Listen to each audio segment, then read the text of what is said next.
Alrighty, thanks to everybody for coming. This is the Back to Basics from Wally P. And we're going to be recording all 4 sessions. And although this is an OA meeting, anyone is welcome. It's an open meeting. So let's get going. I'm going to start us out with the Sandy Beach prayer. It's there on your screen. We're going to be using the screen share so you can follow along. Let's pray. God, we miss you. We miss you with breaking hearts. We seem to have lost our way and are so very lonely away from you. We want to come home to you more than our hearts can bear. Thank you for our complete defeat. Thank you for the pain of the downward journey. Thank you for leading us to each other into the path of seeking you. Please allow each of us this weekend to experience your presence at a new level, and from that to show others how to better know you. May we always be in the present moment with you. Amen. All righty, and we got, when restless, irritable, or discontent, it's a good idea to be kneeling and asking God to help us stay abstinent. Another concept is that the recovery is good for 24 hours. Some people forget that to their own detriment. You pray, you go to meetings, and you tell the truth. When they wrote the book Alcoholics Anonymous, it was written with the assumption that the steps would be taken in a matter of hours. And then we're going to do this Bill Wilson quote from, he gave us a speech in Hollywood, California in 1951. Don't make a project out of working the steps.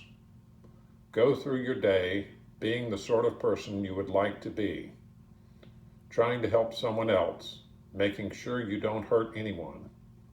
When you get to the end of your day, review the 12 steps, and you will find that you have worked all of them. In the 1940s, newcomers to AA meetings would frequently be sent to newcomer meetings to work the steps before attending regular meetings. This is how many groups achieve success rates of 50 to 75%. And then beginners meetings were required, not at all AA meetings, but many, half of them or something, were required to be allowed into the regular meetings. And the man, Wally P., who wrote the book, Back to Basics, interviewed 100 people who were sponsored by Dr. Bob. That's where he came up with this concept. And the book Alcoholics Anonymous is too complicated for newcomers. Dr. Bob would read it to them. Also, back in the 1940s, sponsors called sponsees. They called on them. They would show up at their house. In other words, the sponsors would go and see how the person was doing. And then in the old days, the sponsor would choose the sponsee, very different than what we do today. And Dr. Bob said this is a simple program. And the man his recovery story is in the first 3 editions of the big book, Clarence Snyder, he was the home brewmeister, said this is a simple program. If you think it's complicated, you're not working it the right way. So those are, I think that's a good concept to realize. Let's see. Let's do a 5-minute discussion. Doesn't have to be exactly 5 minutes, of how did you find your abstinence, and then how have you heard of someone else finding their abstinence?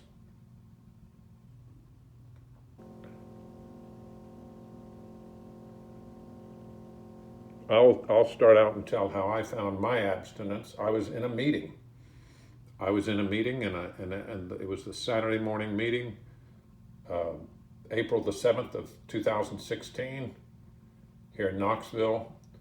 and somebody said, if you keep having an eating binge with that food, don't eat it.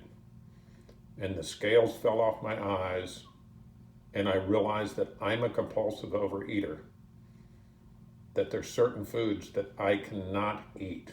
I just can't eat them. Not if I'm under control.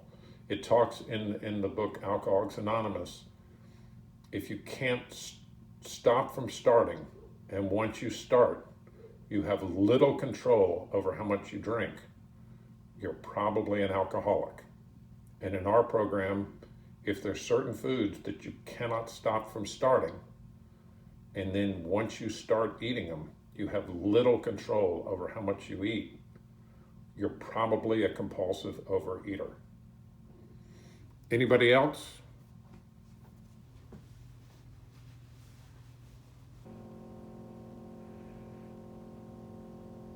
Can you hear me? Yeah, go ahead. Yeah. Okay. All right. I had woke up in the morning and I was after a night of eating stuff that I shouldn't have been eating. And I had made a decision I was going to go to Jimmy John's for lunch. And I thought, well, I'll go to the Harlem meeting first. It was on a Saturday morning, and so I was at the Harlem meeting. And 10 minutes into the Harlem meeting, I said, "No, I can't stay for the rest of this meeting." And so I left the meeting. I went out to my car to go to Jimmy John's. I left my keys in my apartment and locked myself out of the building. And of course, I didn't have my keys to go in my car, and so I had to call people to get somebody to let me in the building. And then by the time I was able to get in the building, the insanity had I've gotten a moment of clarity. And I haven't had that insanity since, where I have to go somewhere where I couldn't even finish watching the meeting. I haven't had that insanity since. So that was how I got my abstinence. Well, that's good. Anybody else? Yeah, this is Terry. Can you hear me? Yeah, go ahead, Terry. Yeah, that's interesting. I had a similar type of thing happen, which is I used to, I got it down to, I was abstinent during the day, and then I would eat like ice cream at night. So, the late night eating, I would get in about 1,500 calories. And so, and then at night I would go out and get a half gallon of ice cream, which screwed up, my abstinence every friggin' day. And I think I went to a meeting where someone said, did you pray for your abstinence today? So I thought, I haven't really been doing that, like directly asking my higher power, for abstinence. And so one night, it was a Saturday night, so I had been praying, nothing was happening. And this is one of the things I figured out, is like, if you pray, it may not happen that day. Maybe, it may be 14 days. And it was something like 15 days, I think, since I started praying that, and then, so I just very similar to what Michael said, I got to that point in the evening when I know that store closed. I would go out there like an hour before the store closed at 12 a.m. And I got in my car and hit the button and nothing happened. I had left the lights on. And so I was sitting there and I tried all this stuff to get my car running. And I realized it's the battery's dead. I left the lights on, I guess. There's a lot of bells and whistles in this car to keep the lights from being, but you could still, if you're in enough of a hurry to get that ice cream open the night before, you can miss those lights or those bells and whistles. So anyway, it flashed in my mind. It's like, so this is how the prayer gets answered, because I wasn't going to be able to get out to the store. And then I got abstinence that way. I would mention that one of the things that I was reading at the time was this Emmett Fox book called The Power of Constructive Living, which was also helping me quite a bit. I happen to be rereading it now, and I remembered, like, wow, this is really a good book. Emmett Fox was around at the beginning of AA and was known to Bill Wilson. And in fact, I think Emmett Fox's mother, something like she was this Bill's secretary for a while. So there was this connection between Emmett Fox, who was a pastor, and Bill Wilson. And with that, I'll pass. Thank you. Thanks, Terry. Anybody else?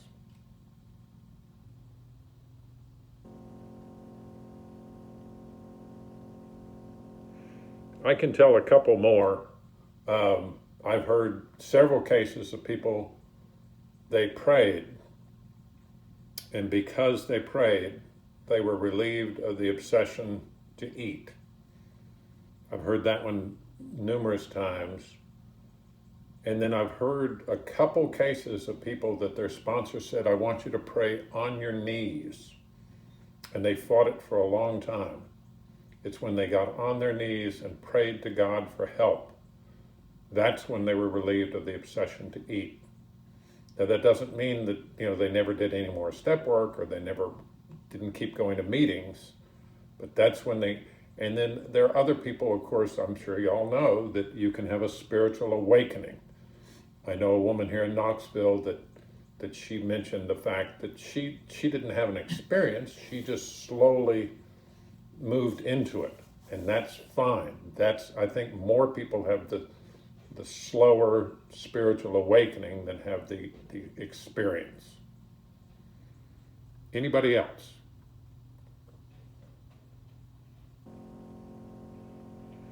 But I think we should realize that it's not exactly the same for everyone. That's kind of the point.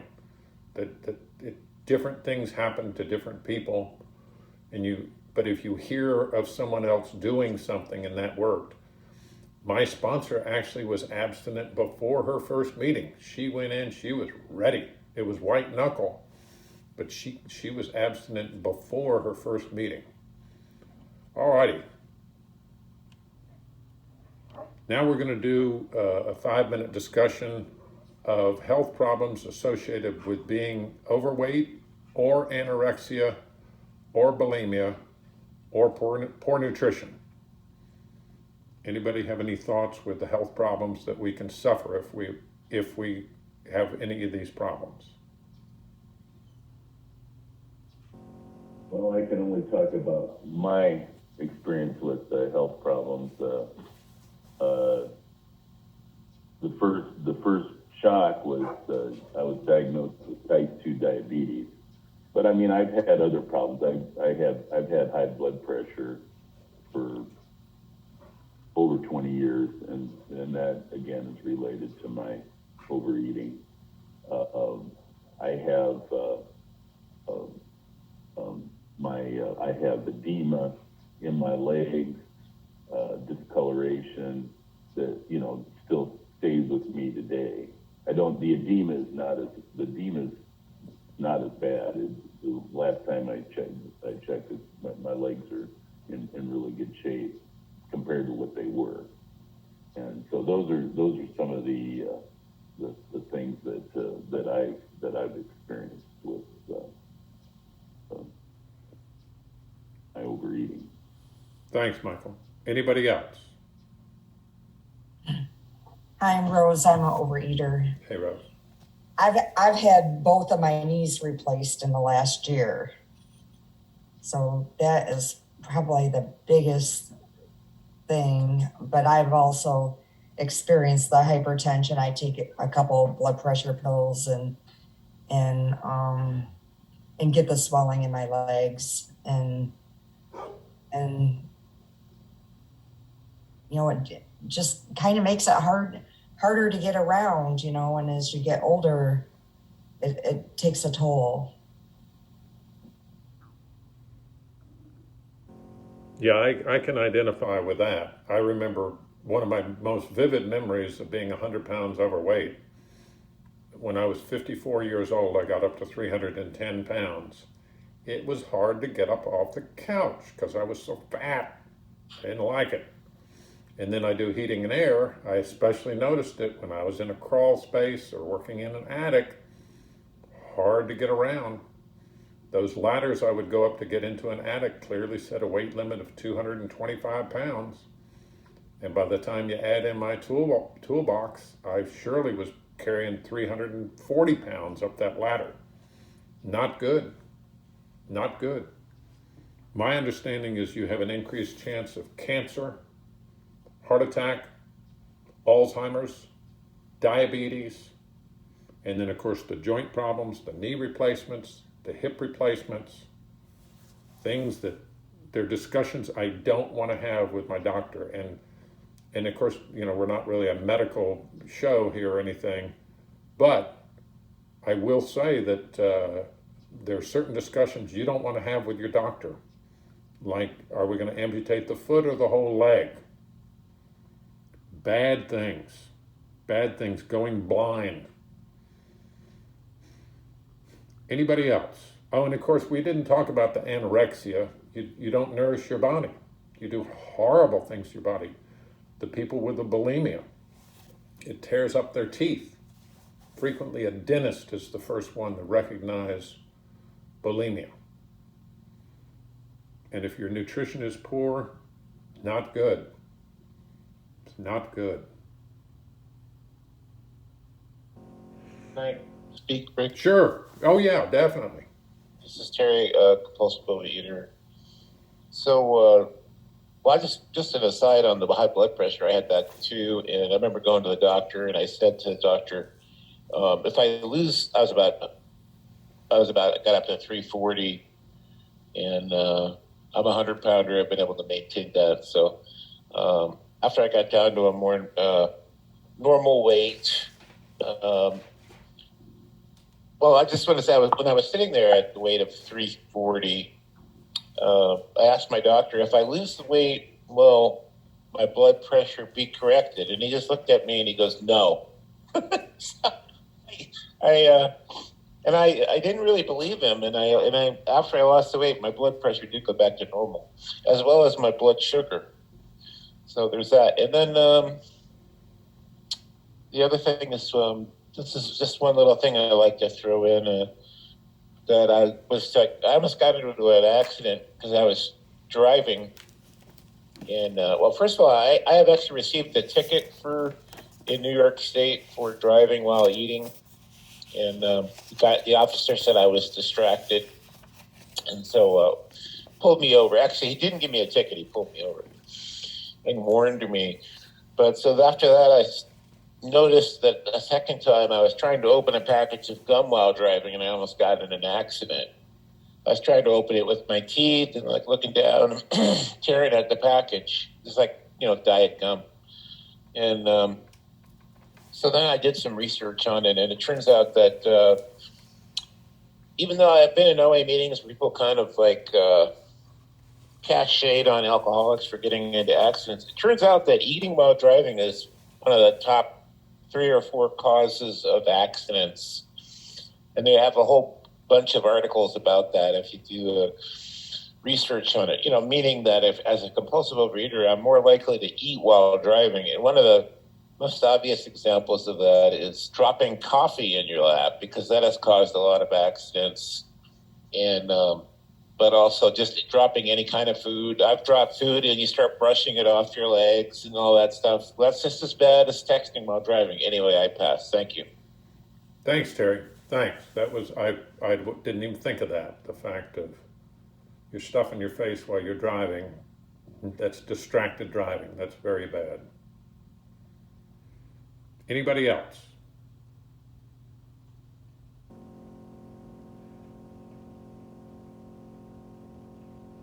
Alrighty, let's get into our book, Alcoholics Anonymous. And I don't want to assume that everyone here knows that we pattern our program after the Alcoholics Anonymous program.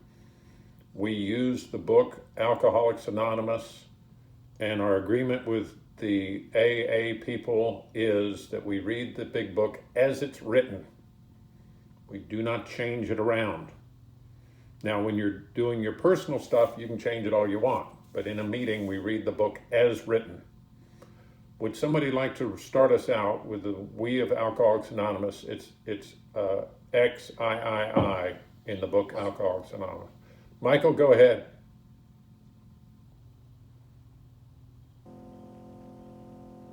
That's in the 4th edition, I hope. Yes. And it's on the screen. Can you see the screen? Oh, yeah, we of Alcoholics Anonymous are more than 100 men and women who have recovered from a seemingly hopeless state of mind and body. To show other alcoholics precisely how we have recovered is the main purpose of this book. For them, we hope these pages will prove so convincing that no further authentication will be necessary. We think this account of our experiences will help everyone to better understand the alcoholic.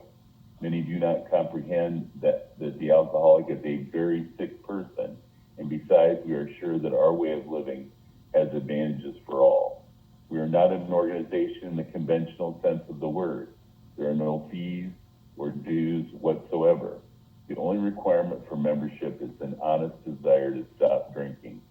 We are not allied with any particular faith, sect, or denomination, nor do we oppose anyone.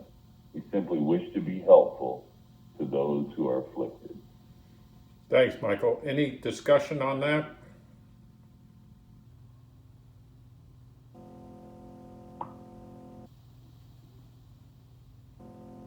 I noticed the last paragraph, or the last sentence, and besides, we are sure our way of living has its advantages for all.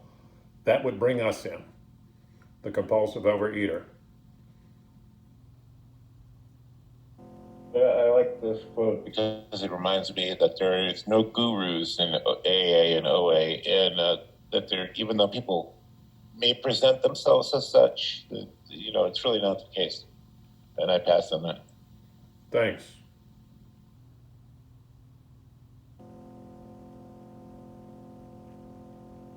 I like One thing that, go ahead. the part that about having an honest desire to stop compulsive overeating. That's the requirement.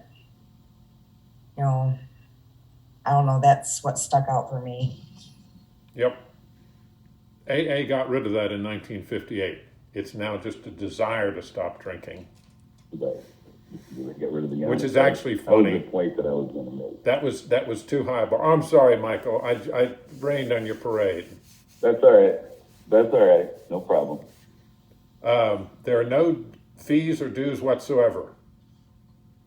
That's big. Somebody has no money, and I'm speaking for myself. If you want to come to OA for 20 years and you never give a nickel, you're welcome at our meetings. We're glad you're there. In my estimation, OA lacks recovery. We don't lack money. We want people to recover. There are no dues or fees whatsoever. The only requirement for membership is the honest desire to stop drinking. We are not allied with any particular faith, sect, or denomination, nor do we oppose anyone. We simply wish to be helpful to those who are afflicted. Okay, does somebody else want to pick up the reading, The Tremendous Fact for Every One of Us? I will. Excellent. I'm Melanie, compulsive overeater. Hey, Melanie. The tremendous fact for every one of us is that we have discovered a common solution. We have a way out on which we can absolutely agree, and upon which we can join in brotherly and harmonious action. This is the great news this book carries to those who suffer from alcoholism. Keep going if you don't mind. Okay, we believe and so suggested a few years ago that the action of alcohol on these chronic alcoholics is a manifestation of an allergy. I lost my place. Okay, the phenomenon of craving is limited to this class and never occurs in the average temperate drinker. These allergic types can never safely use alcohol in any form at all, and once having formed the habit and found they cannot break it, once having lost their self-confidence, their reliance upon things human, their problems pile up on them and become astonishingly difficult to solve. Men and women drink essentially because they like the effect produced by alcohol. The sensation is so elusive that while they admit it is injurious, they cannot, after a time, differentiate the true from the false. To them, their alcoholic life seems the only normal one. They are restless, irritable, and discontented unless they can again experience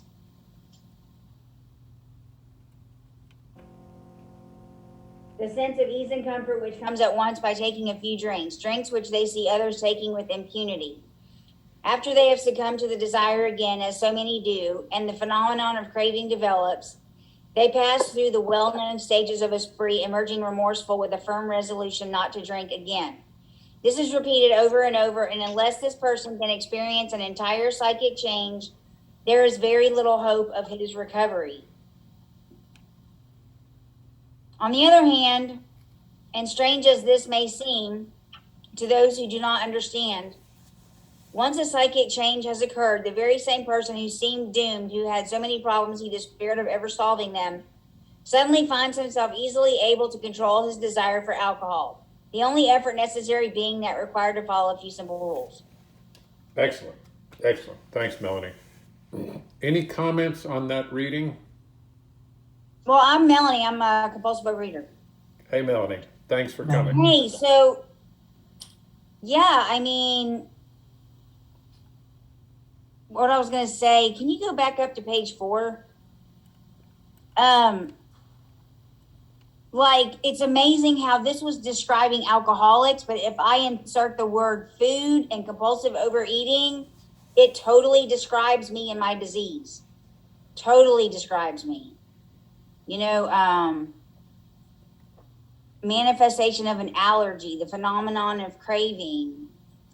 I can never use certain foods safely in any form at all. And couldn't, you know, once having formed the habit, found they cannot break it.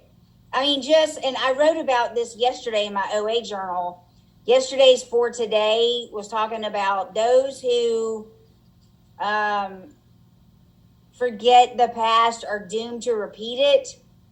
And I have got to, on a daily basis, remember the misery and pain of compulsive overeating.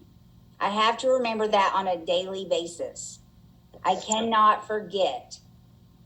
But, you know, like that thing that happened, you know, swearing off, like it talks about, I think it's in more about alcoholism, swearing off with and without a solemn oath. And, you know, all the things I was going to do on Monday or tomorrow, or that special diet that was going to make me happy. Yeah, it's amazing how this book written in 1939 about alcoholism describes my compulsive overeating. It's amazing. Okay, that's all I got. Pass.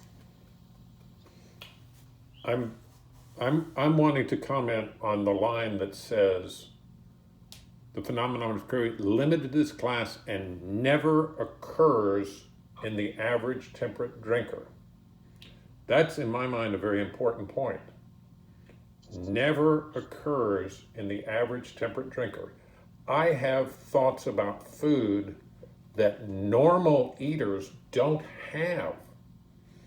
And I'm going to give an example of my compulsive overeating. It's one a lot of people have heard, but it makes me look bad. I could talk for an hour about my eating, but that's not going to do much for us. And then after I'm done, if somebody would be willing to share one of it has to be something you're willing to share, something that you did with food that you think now is kind of silly. I would buy several boxes of Fiber One food bars, and then I'd decide I'm going to eat 2 of them. But once I ate 2 of them, I could not stop eating them. I could not stop eating them. And I would eat like 20 of them. Now, there's a lot of fiber in those things. And the next day, I'm in the bathroom having a bowel movement like 12 times. It was unbelievable. Unbelievable.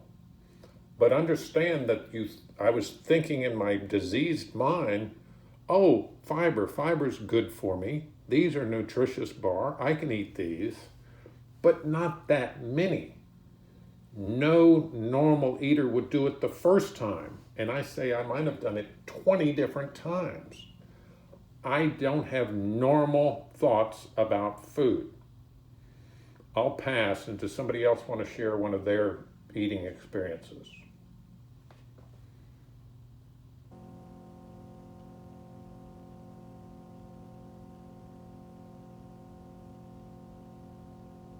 Okay, we're good. We're good. If I can figure out where we stopped.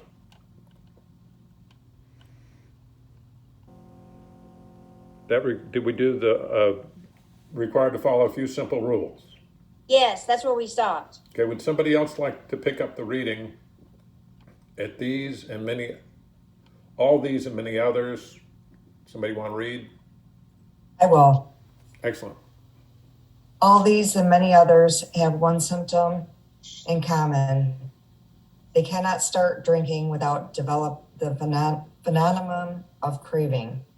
This phenomenon, as we have suggested, may be the manifestation of an allergy which differentiates these people and sets them apart as a distinct entity. It has never been, by any treatment with which we are familiar, permanently eradicated. The only relief we have to suggest is abstinence. Alcoholics Anonymous, the doctor's opinion. The alcoholic, if when you honestly want to, you find you cannot quit entirely, or if when drinking you have little control over the amount you take, you're probably alcoholic. If that be the case, you may be suffering from an illness which only a spiritual experience will conquer. Our point of view, we were having trouble with personal relationships. We couldn't control our emotional natures. We were prey to misery and depression. We couldn't make a living. We had a feeling of uselessness. We were full of fear. We were unhappy, and we couldn't seem to be of real help to other people. We learned that we had to fully concede to our innermost selves that we were alcoholics. This is the first step of recovery. The delusion that we were like other people, or presently maybe, has to be smashed. All righty. Okay. What we're going to do is we're going to, one at a time, do an affirmation. I will start.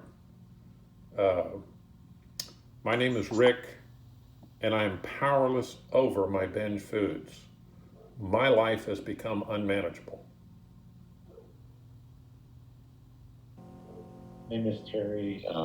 I'm powerless over my binge foods. My life has become unmanageable.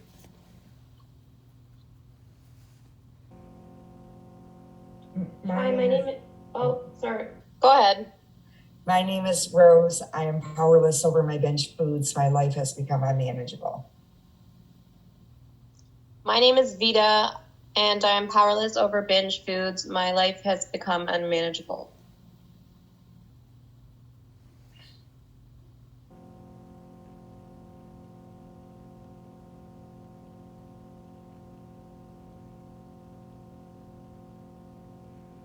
Anybody else?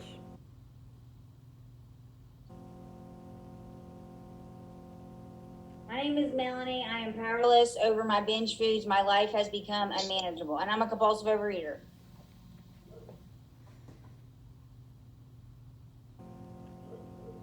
Anybody else? All righty, we're going to do our first step prayer. We'll do that in unison. And have great patience with me because my computer skills are limited. There we go.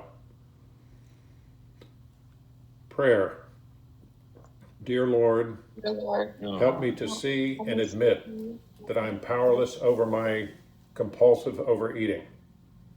Help me to understand how my compulsive overeating has led to unmanageability in my life. Help me this day to to understand the true meaning of powerlessness. Remove from me all denial of my compulsive overeating. Alrighty, we're back to our script. We want to give ourselves a hand. We've done step one. That's great. Step one is huge. Step one is very important. You've got to get step one. You have to get that one. The other steps, you do the best you can. But you have to get step one. You're not going to get anywhere until you realize there's a problem. Does somebody want to pick up our reading? Lack of power was our dilemma.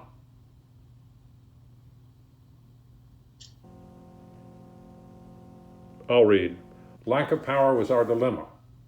We had to find a power by which we could live. It had to be a power greater than ourselves. Obviously. But where and how were we to find this power? Well, that's exactly what this book is about.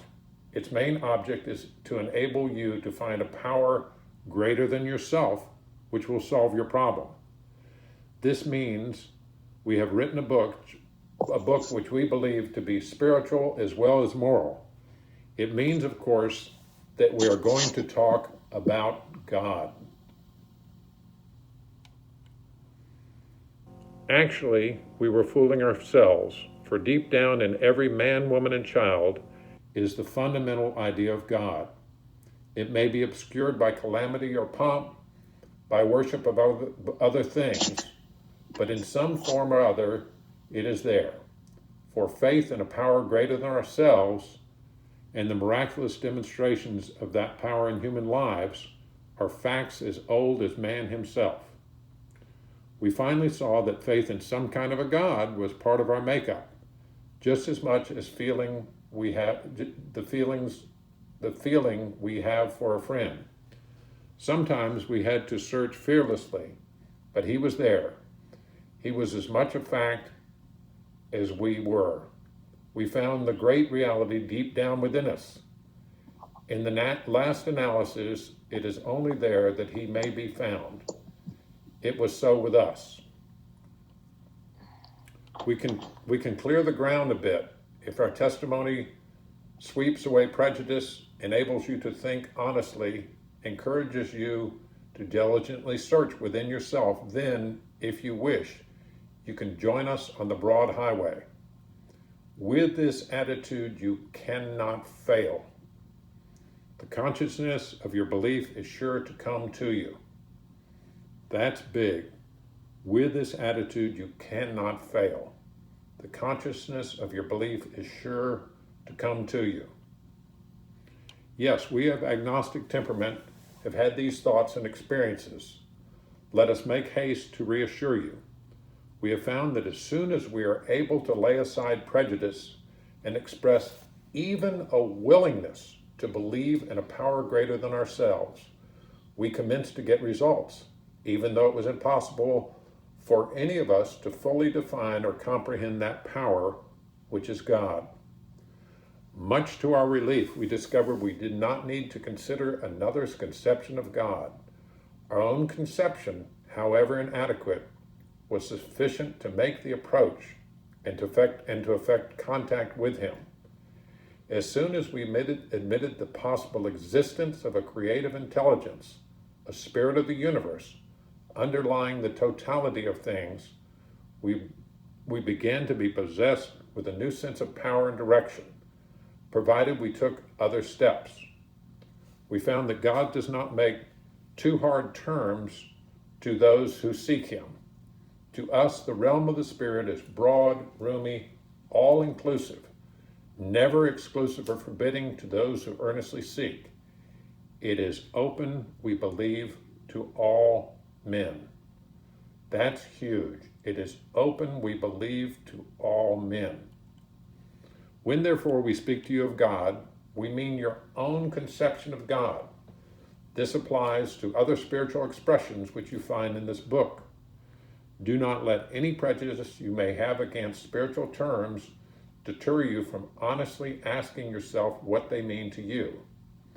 At the start, this was all we needed to commence spiritual growth. To effect our first conscious relation with God as we understood him. Afterwards, we found ourselves accepting many things which seemed entirely out of reach. That was growth. But if we wished to grow, we had to begin somewhere. So we used our own conception, however limited it was. We need to ask ourselves but one short question. Do I now believe, or am I even willing to believe, that there is a power greater than myself? As soon as a man can say that he does believe or is willing to believe, we emphatically assure him that he is on his way. It has been repeatedly proven among us that upon this simple cornerstone, a wonderfully effective spiritual structure can be built. And of course, we're reading out of We Agnostics on page 47. Now, we don't have the text on the thing. I'm going to have to read. Give me a second. I got to get my book out. Any comments on that?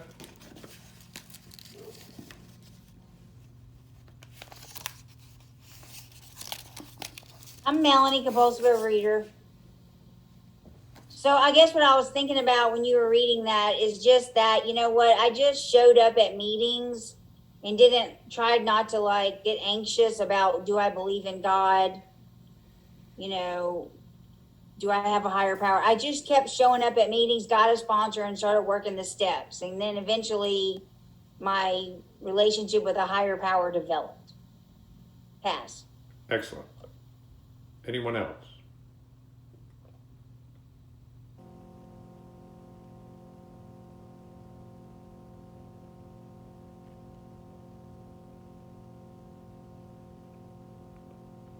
Alrighty, I'm going to pick up the reading on page 45, the first full paragraph. Lack of power was our dilemma. We had to find a power by which we could live, and it had to be a power greater than ourselves. Obviously, but where and how were we to find this power? Well, that's exactly what this book is about. Its main object is to enable you to find a power greater than yourself, which will solve your problem. That means we have written a book which we believe to be spiritual as well as moral. It means, of course, that we are going to talk about God. Now, we move to page 55, where to find the power. And then the second full paragraph, actually we were fooling ourselves, for deep down in every man, woman, and child is the fundamental idea of God. It may be obscured by calamity, by pomp, by worship of other things, but in some form or other it is there. For faith in a power greater than ourselves. Oh, we've already read this. Now I feel stupid. I was testing y'all. You did good. You did good. You realized we'd already read that. 46. Have we read 46 and 47? Okay, we've already read this. Okay. Now we're to step 2. My name is Rick, and I believe that a power greater than myself can restore me to sanity. My name is Melanie. I believe that a power greater than myself can restore me to sanity. My name is Vita. Sorry. Go ahead. My name is Vita. I believe that a power greater than myself can restore me to sanity. My name is Terry, also a reader, and I believe a power greater than myself can restore me to sanity. My name is Rose. I believe that a power greater than myself can restore me to sanity. My name is Michael. I am a real overeater. I believe that a power greater than myself can restore me to sanity.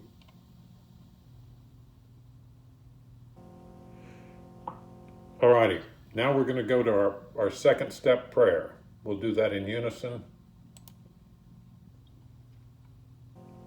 Prayer.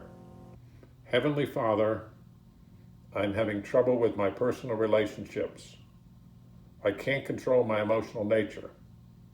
I am prey to misery and depression.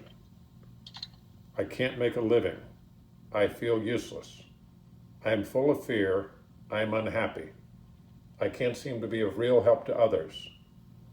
I know in my heart that only you can restore me to sanity if I'm just willing to stop doubting your power. I humbly ask that you help me to understand that it is more powerful to believe than not to believe, and that you are either everything or nothing. Excellent. Let's give ourselves a hand. We've done step 2. This is tremendous. This is tremendous. Alrighty, now watch for it if I test y'all in the future by reading something that we've already read.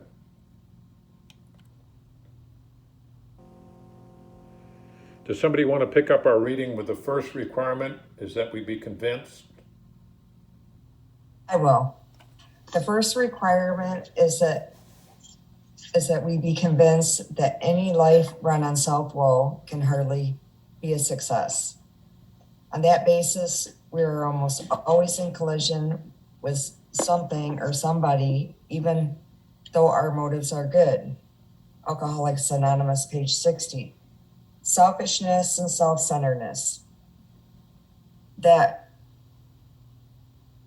we root of our troubles, driven by 100 form of fear, self-delusion, and self-seeking and self-pity. We step on the toes of our fellows and they retaliate. Sometimes they hurt us, seeming without provocation, but we invariably find that at some point, sometime in the past, we have made a decision based on self, which later placed us in a position to be hurt. So our troubles, we think, are basically of our own making. They arise out of ourselves. And the alcoholic, we alcoholic is an extreme example of self-will run riot, though he usually doesn't think so. Above everything, alcoholics must be rid of this selfishness. We must, or it's moving. I know. I had to scroll down, sorry. That's okay, or it kills us. God makes that possible. And there often seems to be no way to entirely get rid of self without his aid. Many of us had moral and philosophical convictions galore, but we could not live up to them even though we would have liked to. Neither could we reduce our self-centeredness by wishing or trying on our own power. We had to have God's help. Now this is the how and the why of it. First of all, we had to quit playing God. It didn't work. Next, we decided that hereafter in this drama of life, God is going to be our director. He is the principal.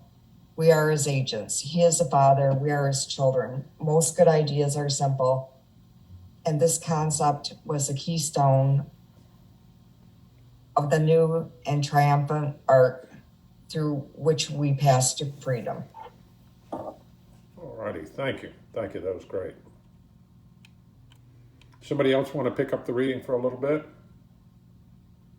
I will. When we sincerely took such a position, all sorts of remarkable things followed. We had a new employer. Being all-powerful, he provided what we needed. If we kept close to him and performed his work well. Established on such a footing, we became less and less interested in ourselves, our little plans and designs. We were now at step 3. Many of us said to our Maker as we understood him, God, I offer myself to thee to build with me and to do with me as thou wilt. Relieve me of the bondage of self that I may better do thy will. Take away my difficulties that victory over them may bear witness to those I would help of thy power, thy love, and thy way of life. May I do thy will always. We thought well before taking this step, making sure we were ready, that we could at last abandon ourselves utterly to him. Now we launched upon a course of vigorous action, the first step of which is a course of vigorous house cleaning. Alrighty, thanks, Melanie.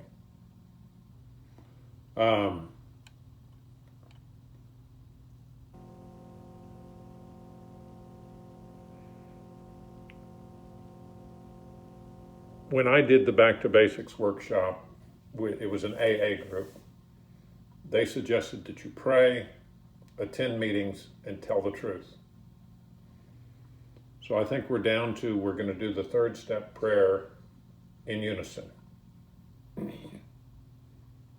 Prayer. God, I offer myself to thee to build with me and to do with me as thou wilt. Relieve me of the bondage of self, that I may better do thy will. Take away my Take away my difficulties, difficulties, that that victory over them may may bear bear witness to those I would help. help of thy power, thy thy love, and thy way of thy life. way of life. May I do May thy I do will thy always. will always. Let's give ourselves a hand because we've done step 3. This is tremendous. That's great. That's tremendous.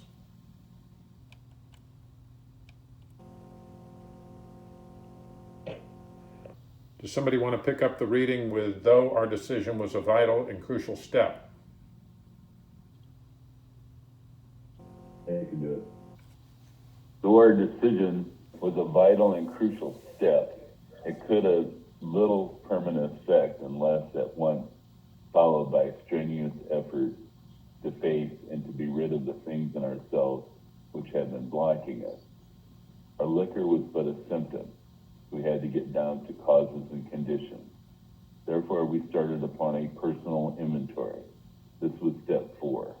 A business which takes no regular inventory usually goes broke. Taking a commercial inventory is a fact-finding and a fact-facing process. It is an effort to discover the truth about the stock in trade. One object is to disclose damaged or unsaleable goods, to get rid of them promptly and without regret. The owner of the business is to be successful. He cannot fool himself about values. We did exactly the same thing with our lives. Took stock honestly. First, we searched out the flaws in our makeup, which caused our failure. Being convinced that self, manifested in various ways, was what had defeated us, we considered its common manifestation. Resentment is the number one offender. It destroys more alcoholics than anything else. From it stem all forms of spiritual disease. We have been not only mentally and physically ill, we have been spiritually sick. When the spiritual malady is overcome, we straighten out mentally and physically, and dealing with resentments, we set them on paper. Lost my place. I moved it, I'm sorry. Resentment is the number one thing. We have been spiritually sick. When the spiritual malady is overcome, we straighten out mentally and physically. In dealing with resentments, we set them on paper. We list the people, institutions, or principles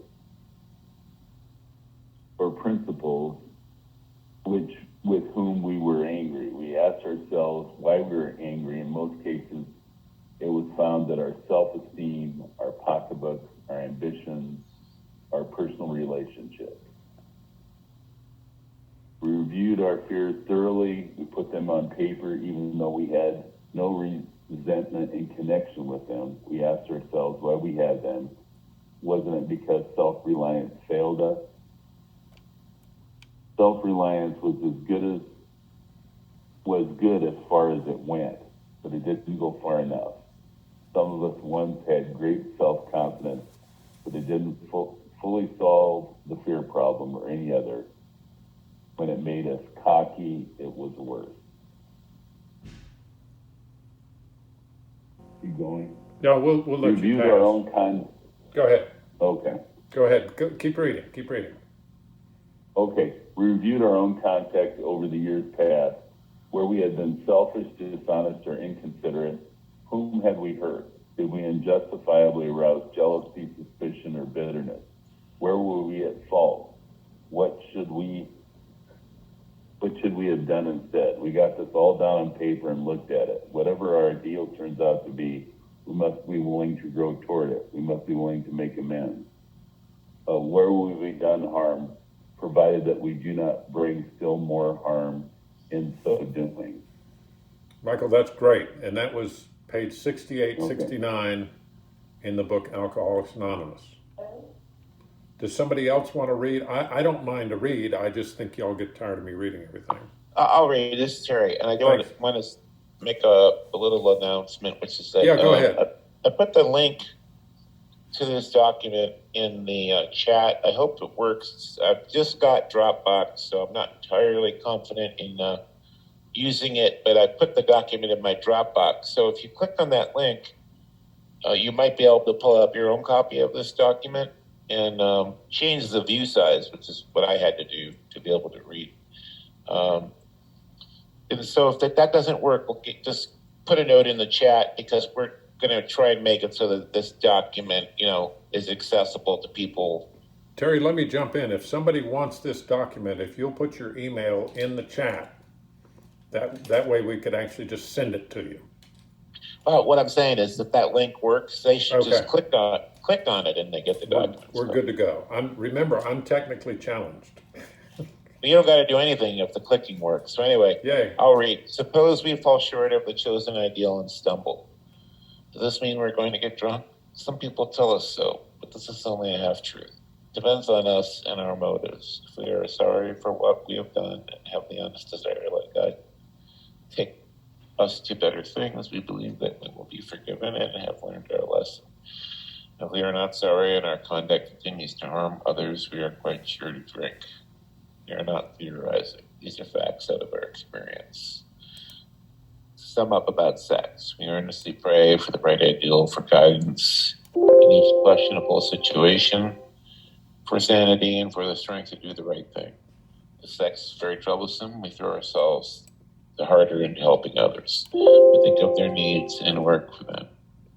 This takes us out of ourselves. It quiets the imperious urge when to yield would mean heartache. It has been through,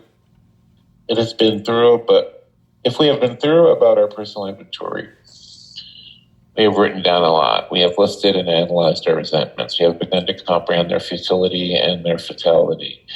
We have commenced to see their terrible destructiveness. We have begun to learn tolerance, patience, and goodwill towards all men, even our enemies, for we look on them as sick people. We have listed the people we have hurt by our conduct and are willing to straighten out the past if we can. I believe that is. Out the past we can. For us, what we could do, not for... is that how that goes, Rick? Did I make a mistake there? It says out the past we can, and then it says, for us, what we could not do for ourselves. We hope you are convinced now that God can remove whatever self-will has blocked you from him. If you have already made a decision and an inventory of your grosser handicaps, you have made a good beginning. That being so, you have swallowed and digested some big chunks of truth about yourself. How it works, page 71. Excellent. Did you get in this book you read again and again, that faith did for us what we could not do for ourselves? We hope you're convinced that God can remove whatever self-will has blocked you off from him. I don't know what, my copy doesn't seem to have that, so we're going to have to work that out later. Yeah. Well, Terry, that's great. And we want to thank Terry, because he's the one that typed all this stuff up so people could read Thank along. you. He did great, because I'm typing challenged. Now, we're to step 4. We're gonna spend 10 minutes doing our step 4, and then we have another part to step 4 that we do. And here's your questions you're going to answer. Who and what am I angry at? That's the first one. And then what am I afraid of? That's the second one. Harms inventory. Who have I harmed? And then I also want you to list on there, what are good things about myself? So I'm going to start the timer, and we're going to go for 10 minutes. and do, this is the first part of step 4. Any questions?